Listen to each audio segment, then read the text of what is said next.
Magandang araw po sa inyong lahat. Saan man kayong dako ng mundo. Ito po si Tuto Mortillero sa isa na namang vlog. Ang topic ng ating vlog ngayon ay pinamagatan natin na dapat maipasa na ang BUB law para mabawasan ang korupsyon sa gobyerno. Mga kaibigan, ang BUB ay tinatawag na bottoms-up budgeting. Ito ay isang policy ni dating Mayor Jesse Manalastas Robredo ng siyudad ng Naga. Ngayon, nung naging secretary ng DILG, si Jesse Manalastas Robredo, ito ay kanyang inintroduce sa panahon ni dating Presidente Noynoy Aquino. Kasi nakita niya na epektibo ito sa Naga. So, ang bottoms-up budgeting ay isang pamamaraan ng budgeting wherein ang taong bayan ay kasali sa pagplano ng pera ng bayan, ng budget para sa bayan. So, ang public sector ay kasali. Dahil dyan, yung mga leader ay hindi makakakulimbat sa kaban ng bayan. Kasi nakabantay ang mamamayan. Kasi mismo yung civil society groups ay nandoon sa pagplano kung paano gagamitin ang budget ng bayan. So, for 6 years as president, si Noynoy Aquino, ginamit niya ito kasi kasama sa gabinete si Jesse Robredo.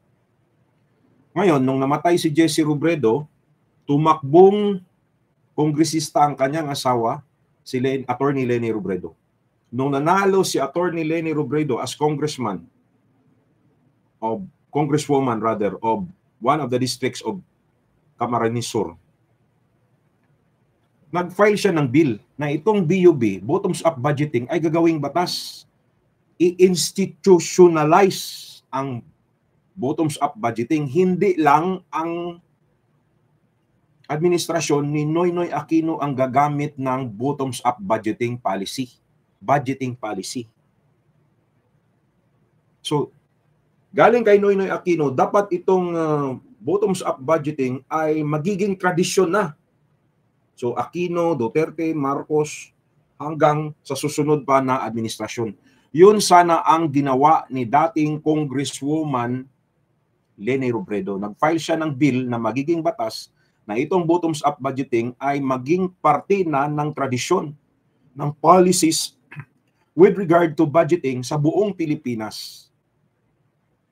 Itong bottoms-up budgeting, sa pagkasabi ko kanina, ay ang mga tao, ang mamamayan ay kasali sa budgeting.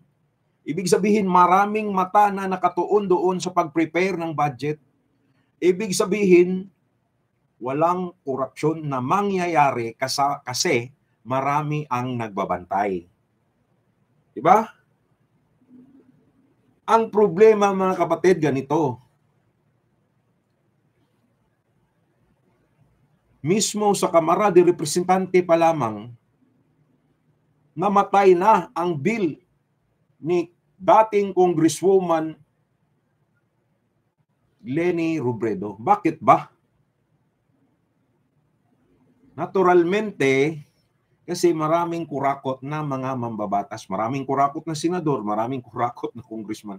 Kaya ayaw nila sa bottoms-up budgeting. Kaya patuloy yung tradisyon ng pagnanakaw sa lower house at sa House of Senate. Di ba, mga kapatid? Ang nangyayari kasi sa budgeting, pagkatapos na ipasa yung NEP, yung proposed budget ng Office of the President by way of the Secretary of Budget, ipapasa ito sa lower house, pagkatapos dadalhin sa upper house, House of Senate. Di ba? Ay, sila-sila lang doon eh. Mga congressman at mga senador. At may tinatawag pa na Appropriations Committee, halos sila lang talaga. Yung chairman at mga members, vice chairman at members ng Appropriations Committee ng House. Pagkatapos, dadalhin ito sa Senate. Meron naman silang doong Committee on Appropriations. May chairman, may vice chairman, may committee members. Pagkatapos, kung merong problema yung budget, makikita-kita sila, may tinatawag na Bicameral Conference Committee.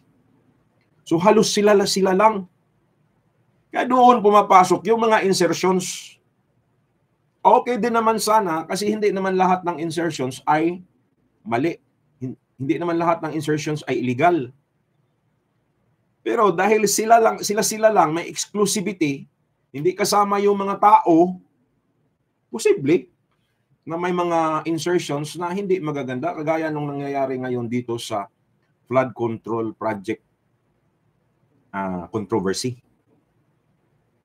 So dapat mga kapatid, itong bottoms-up budgeting ay magiging batas. Dapat merong senador o kongresista na mag-sponsor nito at i-institutionalize itong bottoms-up budgeting. Ngayon, ang bottoms-up budgeting, sigurado ako ginagamit ngayon ni Mayor Leni Robredo sa Naga kasi ang gumawa nito ay ang kanyang butihing asawa. So, ginagawa ito ngayon sa Naga, sigurado ako. Ngayon, gusto kong mangyari na lalaganap ito sa buong Pilipinas kasi naging epektibo ito sa panahon ni dating Mayor Jesse Robredo ng Naga at sa panahon ni dating Presidente Noynoy Aquino ng Republika ng Pilipinas. So yan mga kapatid, yan ang suggestion ko para masulba itong problema sa korupsyon o kahit maagapan man lang. Kung meron man korupsyon, at least konti lang. So, it shall be implemented all over the Philippines in the barangay, municipal, city, highly urbanized city, provincial, and regional offices. Meron tayong regional offices, political office, kasi merong BARM, Bangsamoro Administrative Autonomous Region.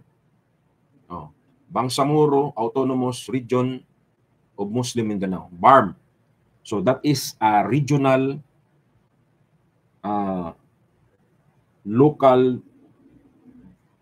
regional political unit.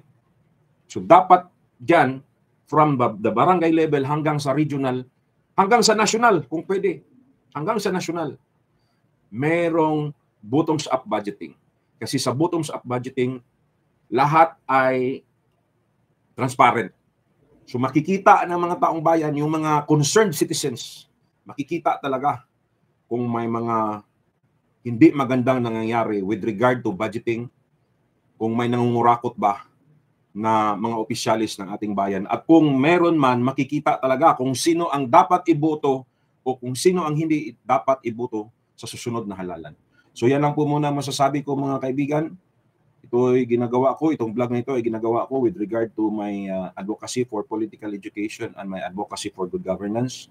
Sana'y tangkilikin ninyo ang aking vlog. Ito po muli, si Tuto Mortillero, nagsasabing magandang araw, maraming salamat, at paalam po muna.